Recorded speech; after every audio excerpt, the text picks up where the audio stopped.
Сәлеметсіздер, мен Қожоба Ерас. Номер 225 орта мектептің 7-ші сынып оқушысымын. Жетекшім Кәрібаева Айгерім. Менің жұмыс бизнес жобамның тақырыбы жаңа жұмыс орындарын құру, жұмыскерлерге пайда табуға мүмкіндік беру.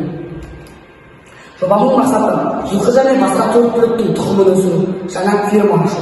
Жобамның міндеттері ауылымыздың экономикалық әл-ауқатын көтеру, ауылымызды қарқынды түрде дамыту. Отан отбасынан басталады деп ата-бабамыз бекер айтпаса керек. Осы қасиетті сөздің мән мағынасы өте тереңде жатыр. Тереңірек бөліп қарасақ, әрбір отбасы жеке бір мемлекет, ал біздің кішкентай мемлекетіміз кәуке ауыл. Бие сүтінің химиялық құрамы өте күрделі. Сүттегі ең бағалы зат белок. Бие сүтінде ол 1,8, 2,2% белок болады. Сүтті белоктың үш түрі казеин, альбумин және глобулин болады. Бие сүтінде 40% еритін белоктар бар. Бие сүтінен қымыз жасайды. Қымызда адам организміне қажетті элементтердің барлығы табылады. Сонымен қатар бие сүтінің құрамында витаминдер мол болады. Қымыз жүйке ауруларына және өкпе ауруларына бірде-бір ем. Жылқы еті аса бағалы дайындық шикізат. Жылқы еті екінші санаттары және құлын еті деп үшке бөлінеді. Бірінші санаттағы жылқы еті құрамында 69,6% су, 19,5% белок, 9,9% май, 1,0% күл болса, екінші санаттағы жылқы етінде 73,9% су, 20,9% белок, 4,1% май, 1,1% күл бар. Жылқы етінен көптеген ұлттық тағамдар жасалады. Көз бойынша сойларын жылқы жасына қарай 3 топқа бөлінеді. Салмағы 120 кг аспай, кем болмайтын 1 жасқа дейінгі тайлар. 1 жастан 3 жасқа дейінгі саяқ жылқы. 3 жастан асқан ірі жылқы көбінесе бетке 2,5 жастағы жылқылар өткізеді. Бұл ретте олардың еті сапалы, дәмді, нәрлі және озық тұрады. Әрі бірінші сортты өнімі де мол болады.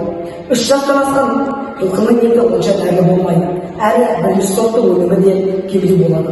Тағамды жасауға құлын пайда еті көбінесе таңсық тағамды жасауға пайдаланылады. Мысалға, қазы, шұжық, сүт ет жасауға пайдаланылады. Менің стратегиялық жұмысым қазіргі таңда 20 жылқым бар. 20 жылқыдан 50-65 литр қымыз аламын, 50-65 литр саумал аламын, 20 тер аламын, 2-3 тонна ет аламын. Ал болашақта атқаратын жұмысым 202 мыңға дейін жеткізу, 500-650 литр қымыз алу, 500-650 литр саумал алу, 202 мың тер алу және 20-25 тонна ет алу. Жылдар бойынша өндірістің болжамынан бағдарламасын сіздер ойлауларыңыз мүмкін. Мына жерде 2024 жылы өсіп келе жатыр, 2028 жылы өсіп қалды. Бұл жерде біз етке тайлар соятын болғандықтан биелерді өзімізге алып қалып, сол кезде қымызды саумалдың сапасын көтереміз. Bir бас жылқының тірі кезіндегі салмағы 400-455 килограмм болады. Ал бір басты сойған кезінде 200-250 килограмм болады. Менің жобамның артықшылықтары табысты сала, экологиялық таза өнім, мемлекеттік қолдау, көп салалы табыс көзі және нарықтық сұраныс. Менің қуатым жылқы фермасын ашу үлкен инвестиция мен жан-жақты дайындықты қажет етеді. Бірақ дұрыс басқарсақ тұрақты және көп салалы табыс әкелетін бизнес.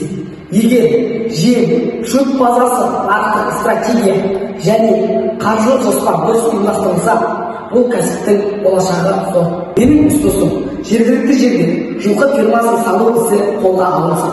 Аталған игі бастамалар мемлекет тарапынан қолдау тауып, демеушілер тартылып ферма салынса, назарларыңызға рахмет.